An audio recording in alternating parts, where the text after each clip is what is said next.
공감력과 배려심을 키우는 최고의 방법. 아이들이 자라서 앞으로 어떤 일을 하게 되든 마음의 중심에는 타인의 마음을 감정이입하는 능력이 있어야 한다. 대체 어디에서 어떤 방법으로 내 아이가 타인의 감정에 이입할 수 있도록 할 수 있을까? 물론 힘든 일이다. 하지만 이 말을 기억하면 도움이 될 것이다. 내가 가장 아픈 상태에서 나보다 더 아픈 사람 발견하기. 감정이입을 배울 수 있는 가장 좋은 장소는 병원이나 약국이다. 이때 중요한 게 하나 있다. 눈에 보이는 몸의 병으로 아픔을 판단하지 말아야 한다. 그건 매우 상대를 차별하는 나쁜 방법 중 하나다. 아무도 발견하지 못한 숨어 있는 고통을 발견해야 한다. 보통 병원은 한 건물에 모여 있고 1층에는 약국이 있다. 여기까지는 다들 말하지 않아도 안다.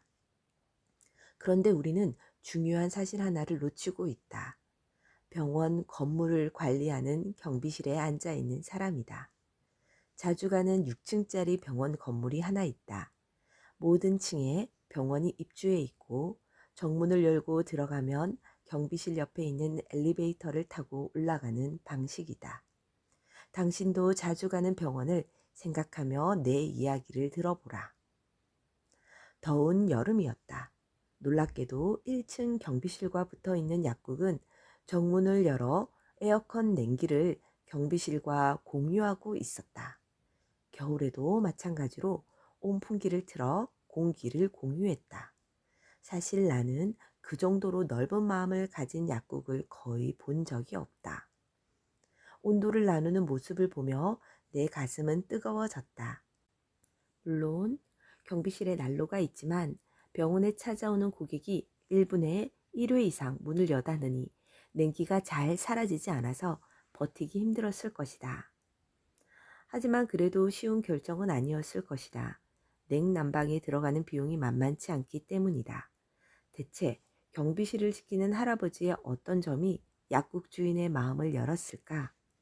최근 나는 그 비결을 알아냈다. 추운 겨울 영하 10도에 가까운 날이었는데 마침 엘리베이터가 고장이 났다.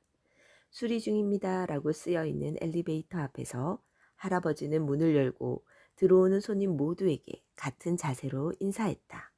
정말 죄송합니다. 너무 추운데 엘리베이터가 고장이 나서 수리 중입니다. 죄송하지만 계단을 이용해 주시면 감사하겠습니다. 그는 밝은 웃음으로 병원을 찾은 모든 손님 한 명 한 명을 따뜻하게 대했다. 병원을 찾는 손님들도 6층까지 올라갔다 내려오면서 싫은 소리 한마디 하지 않았다. 오히려 고령의 할머니까지 덕분에 오랜만에 운동도 하고 좋네 라고 웃으며 문을 열고 나간다. 어린아이도 아이의 부모도 모두 마찬가지다. 서로 잘 모르는 그들이 정겨운 가족처럼 보였다. 따뜻한 가족 영화 같은 그 모습을 바라보며 나는 알 수 있었다. 왜 할아버지가 사람들의 사랑을 받고 있는지. 아이의 인생 문장 필사. 타인을 위한 진정한 배려는 무엇인가? 공감과 배려를 제대로 하기 위해서는 먼저 상대에 대해 잘 알아야 한다. 아는 만큼 마음을 전할 수 있기 때문이다. 자연을 관찰하는 것처럼 사람의 마음과 말, 행동도 관찰하는 버릇을 들이는 게 좋다. 아래의 시는 내가 괴테로부터 얻은 완벽한 관찰에 대한 가르침이다. 우리는 세상을 무심히 봤거나 유심히 봤지. 주목해서 바라보지 않는다. 햇살 한 조각에 주목해서 기쁨과 슬픔의 눈물을 흘린 적이 없다면 나는 아직 햇살을 제대로 모른다.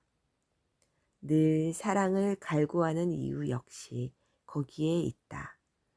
햇살 없는 삶을 살아서 뜨거운 사랑의 존재를 모르는 것이다. 부모의 교육 포인트. 머리가 아닌 마음의 눈으로 세상을 보는 아이. 사랑하는 연인에게는 사랑받는 비결을 배울 수 있고 증오하는 사람들 사이에서는 증오의 이유를 발견할 수 있다. 우리는 인생에서 알아야 할 것들을 일상에서 늘 스쳐 지나고 있다. 문제는 상황을 봐도 잘 모른다는 사실이다. 앞에 제시한 시처럼 무심히가 아니라 유심히 그리고 주목해서 바라봐야 보인다. 그런 시선으로 세상을 바라보지 않으면 경비원 주제, 그렇게 정성을 다하면 누가 알아주나? 그런 정신으로 사니 늙어서 경비원이나 하고 있지. 라는 말만 하는 어른으로 자랄 수밖에 없다. 사람을 제대로 안다고 생각하지 말자. 사소한 일이라고 생각하지 말자. 세상과 사람을 주목해서 바라보자. 나보다 더 힘든 사람과 더 고통받는 사람을 찾아서 따스하게 안아주겠다는 마음을 갖자. 그 마음만 갖고 세상을 바라보면 보이지 않던 것들이 보인다.